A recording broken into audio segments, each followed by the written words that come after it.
Coming up next, Len Berman and Maury Wills host an action-packed summary of This Week in Baseball when HBO Sports presents Race for the Pennant. Next.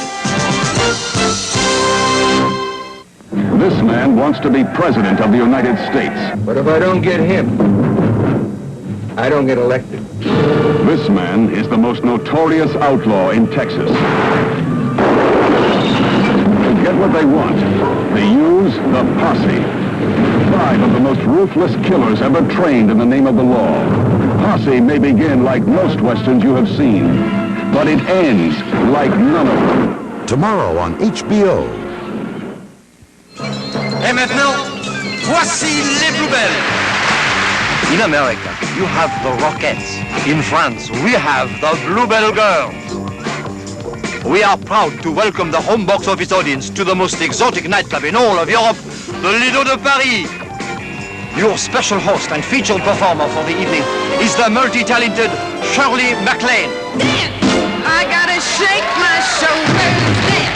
I gotta move my bun. Our special guest is the internationally acclaimed vocalist Tom Jones. So won't you play me that old-fashioned strut?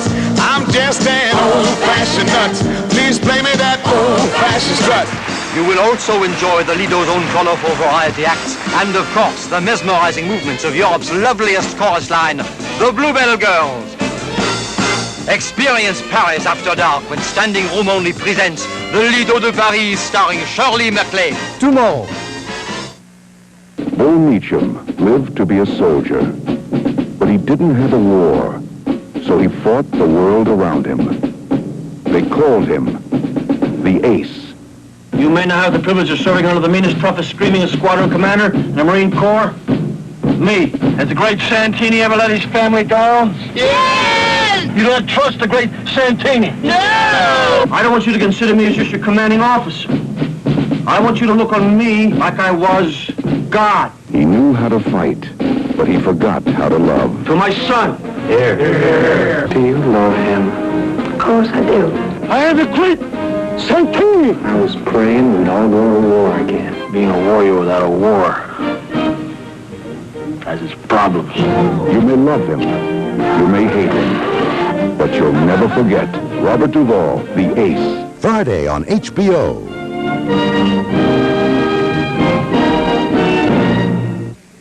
All summer long, HBO Sports goes for the action wherever it is. Live through the cool waters at Mission Viejo, California, as top aquatic athletes propel themselves into record-setting history at the 17th Swim Meet of Champions. Then, from poolside to parkside, roll on to New York City's Central Park for an exciting look at the newest old sport that's sweeping the nation, roller skating. You'll also see the Can-Am X International Diving Championships from Mexico and the awesome high of hang gliding over Hawaii, all on HBO's Summer Sports Special, Monday. Color guard's nice. Meet presidential candidate Colossus G. Benson and his press agent Spanky. 2 women who do this by day and this by night.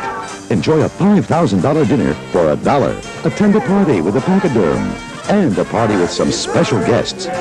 After you see Crazy and Wonderful, you'll never look at people the same way again. Hey, you guys did this. I know how to act. You're watching Home Box Office. HBO Sports, Race for the Pennant.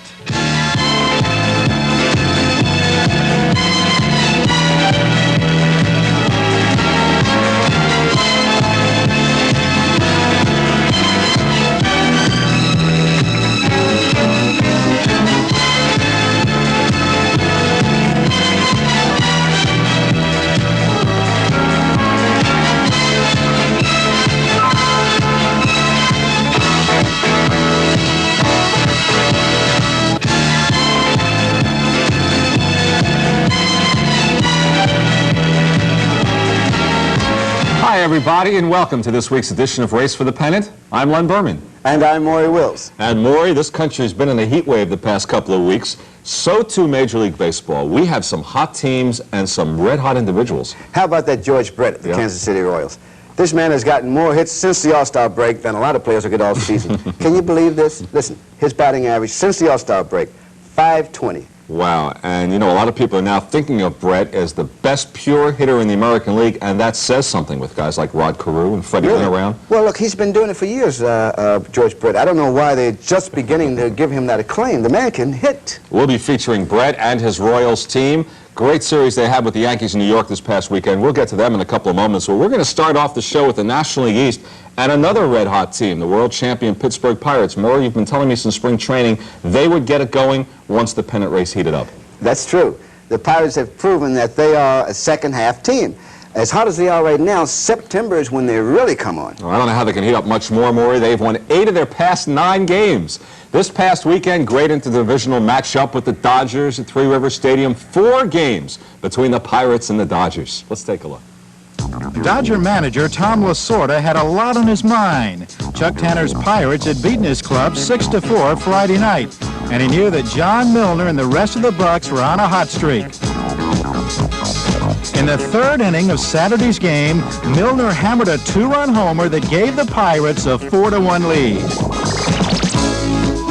First-rate defense by Bill Madlock at the hot corner took several Dodger hits away.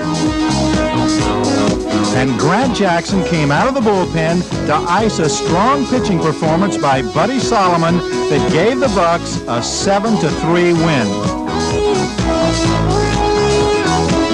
For the Sunday doubleheader, the temperature was hitting an all-time high.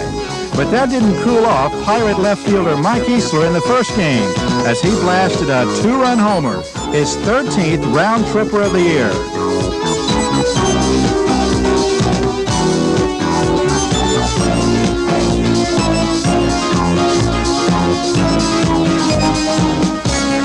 But Dodger catcher Steve Yeager made it clear that the men from L.A. still had firepower. His 7th inning home run broke a 2-2 tie. Relief ace Steve Howe came out of the Dodger pen for an inning of spotless pitching as the Dodgers took the opener 4-2. With first place at stake for both teams, the second game of the Twin Bill was especially important. Pirate outfielder Lee Lacy rose to the occasion, going 5 for 5 and benefiting from some fortunate bounces in center field.